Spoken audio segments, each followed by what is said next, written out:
Hey there. It is currently why did I think March? January 30th, 29th, at around 7:30 o'clock at night, and I'm currently walking home from work. I started this because I realize that when I walk home from work, I often have a lot of thoughts that I'm just screaming into nothing or talking into nothing. It's just background noise. It goes out into the world and it becomes nothing. Often I try to write down what I think about, but I find that by the time I make it home, all the thoughts have already left my mind. And when I try to write them down, not much really comes out. So, I figured I might as well I'm going to record it on my way home on the process. You're going to hear a lot of cars because right now I'm at an intersection. So obviously there's going to be a lot of cars, but pretty soon we'll get to the sidewalk on not a very major road, so there won't be a lot of sound and a lot of voices going on. About 20 minutes ago, 20 minutes ago, I was nervous. My heart started speeding up because I realized, oh, there goes a truck. Two trucks, two semis. Because I recognized that I was about to really start doing this. I was going to record this, possibly upload it to the internet where it can stay forever, regardless of what happens to my phone. And getting nervous about that fact kind of defeats the purpose of it, because the point of this isn't for popularity. It's not for anyone particularly to hear about it, or maybe even see, especially considering there's just complete black on the screen right now. It was more just to get my, thoughts out.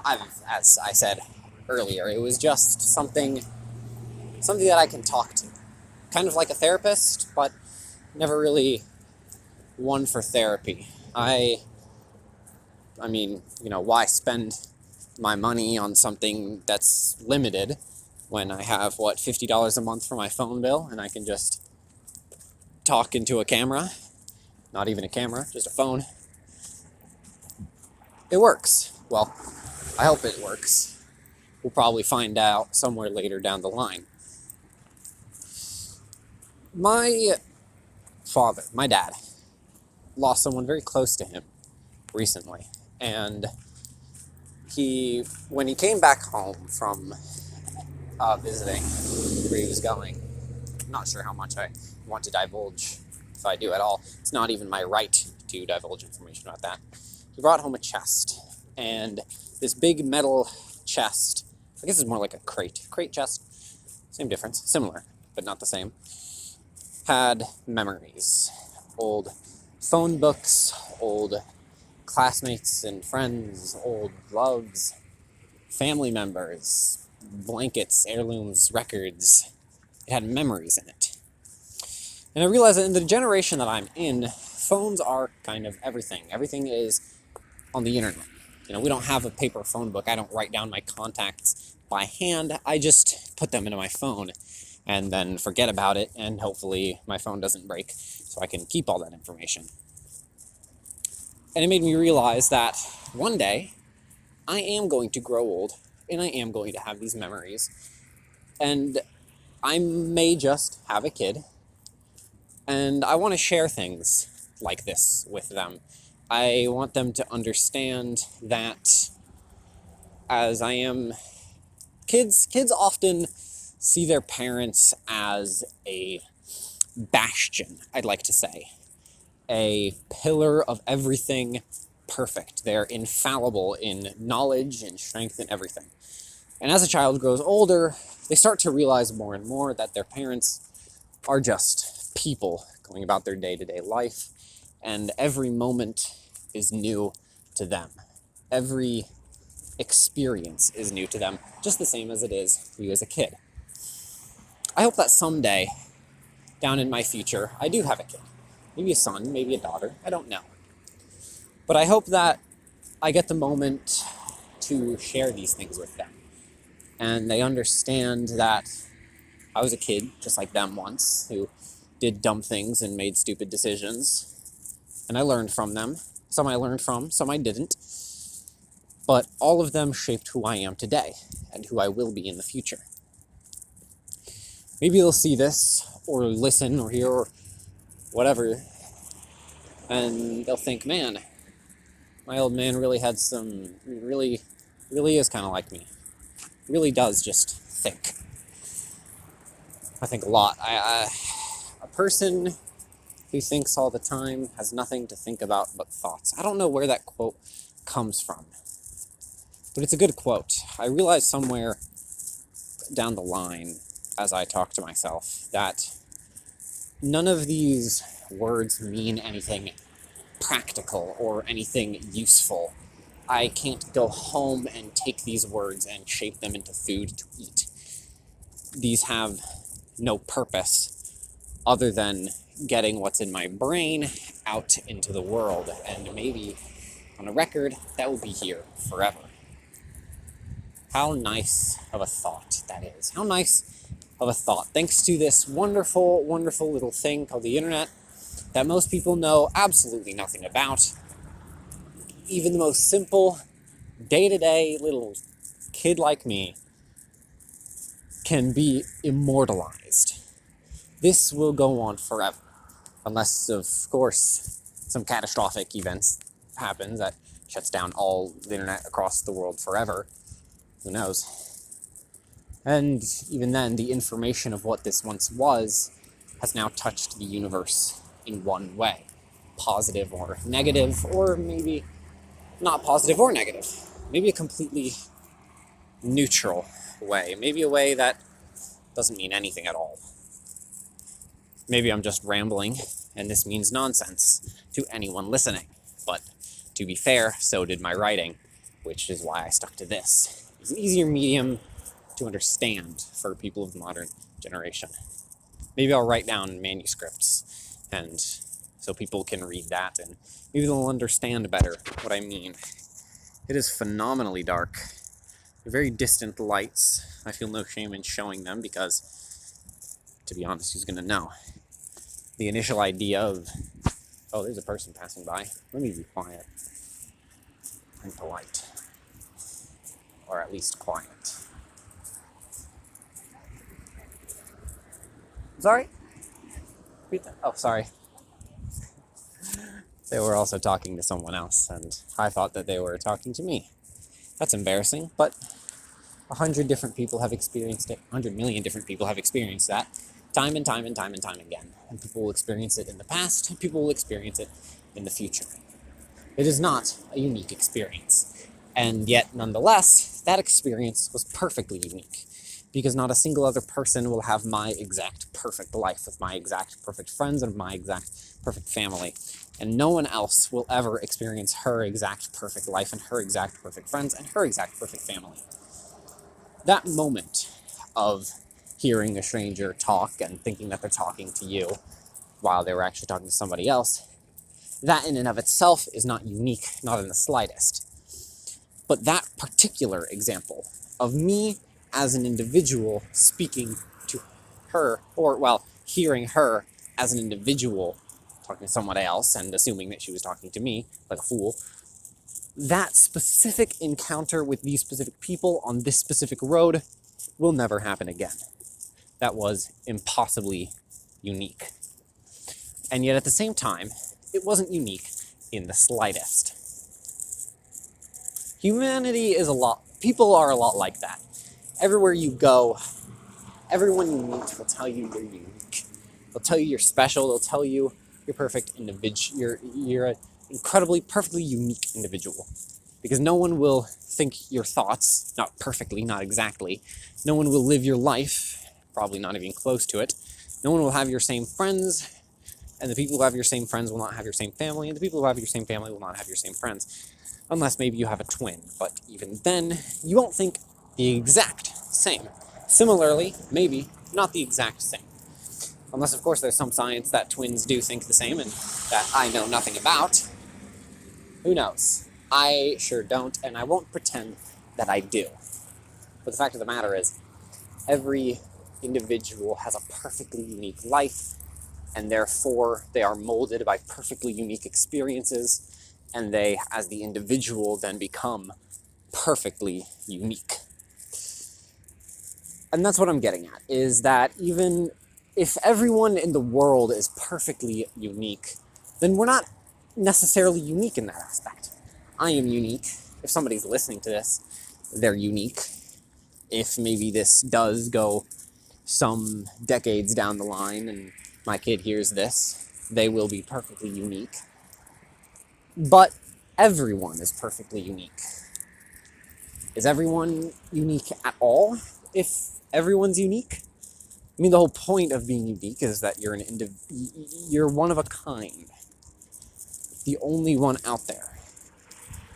You can't be unique if there's 100 million different people like you. In the Pixar movie The Incredibles, the main antagonist, I think his name was Syndrome, said something like that. He said a big, long monologue that I don't remember a single word of other than the ending phrase, the last thing he said, which was, "And when everyone's super, no one will be." When I watched that movie as a little kid, it made no sense to me. Because my thought process was, well, if everyone's super, then everyone's super. What on earth do you mean that no one is?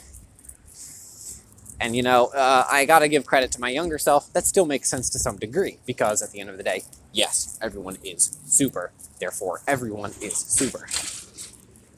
Now that I'm older, maybe it's an age thing or an experience thing. Maybe it's just something I learned over time. I'm not exactly sure, but I now understand what he meant, And I relate that to people being unique. If everyone is unique, is anyone unique? I don't know where to go with that. It's interesting. What does it mean? What does it mean to be unique? What does it mean to think? Is everyone unique in their thoughts? And by that regard, actually, now that I'm thinking of it, if everyone is molded by their experience, what about the newborns? What if someone who's just born? Someone who has no new experiences, someone who has probably no thoughts, at least not as far as I can tell, or think, or really care to look into. Maybe I will look into that when I get home. They are a perfect blank canvas. Does this mean that every baby is not unique? Well, no, because they still have a unique genealogy. Okay, well, what about twins? Well, wait, I was talking about the opposite of being unique, being standard. Every baby is just a standard blank slate that makes them not unique at all, because there are hundreds of other babies and hundreds of newborns. People who are born, a new person is born, every 3 seconds? That might be outdated information, though. I'm not 100% sure.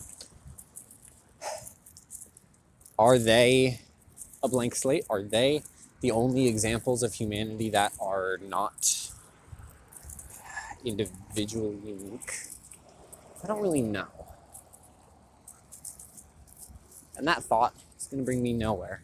Home safe to cross. Now, see, earlier today, I was also thinking about dimensions, spatial dimensions, at the very least. There's this YouTuber, this guy, I don't really know what he does, but he's making a video game called 4D Miner, which is basically just a knockoff of Minecraft, except with the fourth dimension, a fourth spatial dimension. And how specifically that works, how he explained it, is if we imagine a two-dimensional creature, and they can only exist in the second dimension, they can only travel in the second dimension, height and length, and we put them in a three-dimensional world, well, they're very, very limited, both in what they can see and what they can do and how they can move. However, if we were to allow them to rotate their existing slice, let's say, or at least that's the wording this person uses. If we were to allow them to rotate that slice of two-dimensional world, then they would have full control and they would be able to fully explore a three-dimensional world, despite still being bound by the second dimension. They would effectively be able to cross width, even though in reality they are only ever crossing length. The game works similarly to this. It allows you to experience a three-dimensional slice of a four-dimensional world. Don't even begin to ask me how that works. I don't know. How does he code it? How do you code a fourth dimension if we don't even know what it looks like and we can't really grasp it? That's kind of like the book Flatlands, I think the book was called. And the book was about a two-dimensional being living in a world of two-dimensional beings, and at one point in time, a three-dimensional being visits it. I don't remember much of the details, but I remember that it regarded this three-dimensional being as a god, a deity, or maybe an angel or a devil or a demon, something beyond its understanding, something supernatural. To us, third dimension is very, very, very basic. It's all that we understand and all that we can understand to some degree, because the reality is that we can mentally envision the second dimension, but we can never experience it. Many people think that art, drawings, are of the second dimension. No, because graphite or maybe paint has width to it. The paper itself has width to it. A common misconception along this vein of thought is that the universe is that we see in three dimensions. We see length, width, and height. But we don't. And the reason why, the reason why is a completely different question entirely. I don't know what the reason why even possibly could be. But we only see two dimensions. We simply use shadows in place of a third dimension, to allow us to gauge distance and size of something. And you may think, well, that's absolute nonsense. What on earth are you talking about? If you've ever seen a very good painting, you will know that somebody who is really, really good at painting or really, really good at drawing manipulate shadows in said piece of art to make it look as if it were the third dimension. In fact, there are cases where people have drawn something so well detailed and so visually graphic that it looks like a photo.